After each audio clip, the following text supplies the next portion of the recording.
केंद्रीय वित्त मंत्री निर्मला सीतारामन 23 जुलाई को एनडीए सरकार का पहला बजट पेश करेंगी। राजस्थान में कोटा बूंदी इलाके के बिजनेस और एजुकेशन सेक्टर के लोगों की बजट से खास उम्मीदें हैं।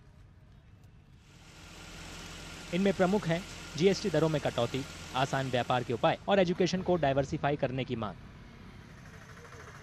एकेडमिक लोगों ने इंटीग्रेटेड एजुकेशन और हेल्थ सेक्टर पर खास ध्यान देने की अपील की है। इंस्टीट्यूट जो जिस भी लेवल के डेवलप किए जाएँ, उन क्षेत्रों में डेवलप किए जाएँ जो रिमोट एरियाज़ हैं। क्योंकि एक प्रॉपर इंफ्रास्ट्रक्चर डेवलप होगा तभी हम उसमें और उसके साथ-साथ क्वालिटी एजुकेशन को बढ़ावा दिया जाए। दूसरी चीज़ है जो न्यू एजुकेशन पॉलिसी है, उस पे बहुत ज़्यादा फ़ोकस करना चाहिए और अभी चूँकि ये ट्रांज़िशन ज़ोन में है, अभी इसकी गाइडलाइंस आई हैं, तो इसको इम्प्लीमेंट करने के लिए कुछ इस पे रिसर्च या जो क्या कहते हैं एक्सपर्ट टॉक्स होनी चाहिए और उसके साथ-साथ इस पे एक ट्रेनिंग प्रोग्राम को भी बढ़ावा देना चाहिए। इसके लिए कुछ बजट एलोकेट होना चाहिए।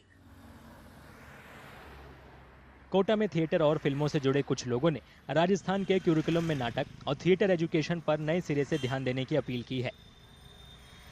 बिल्कुल, मेरा ये मानना है that there should be a proper focus for dramatics theatre because in other states, for example, if we talk about Maharashtra, still people go and they buy the tickets and they watch the theater and drama. तो राजस्थान में उस तरह का culture नहीं है, तो हमें चाहिए कि हम अपने करिकुलम के अंदर we should include all these things.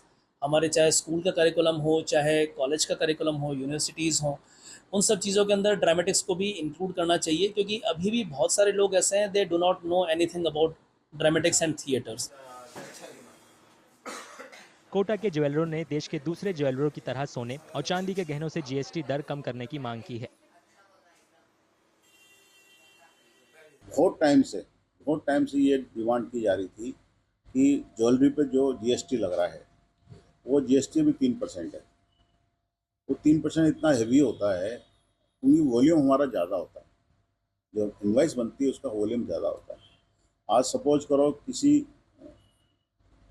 ग्राहक ने 1-1 लाख रुपए की ज्वेलरी ली तो 3,000 रुपये उसका जीएसटी लगेगा।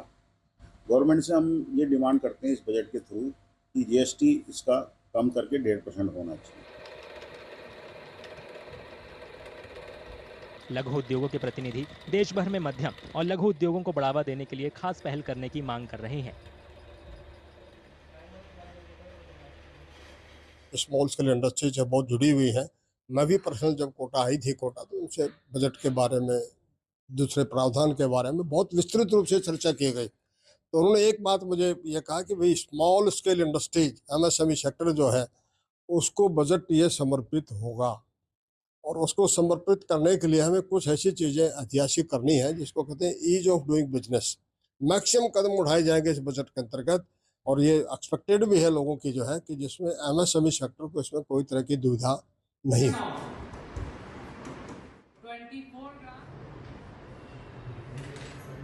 केंद्रीय वित्त मंत्री निर्मला सीतारामन मंगलवार को लगातार 7वीं बार बजट पेश करेंगी। कोटा के एजुकेशन और बिजनेस सेक्टर को उम्मीद है कि बजट में उनकी मांगों पर खास ध्यान दिया जाएगा।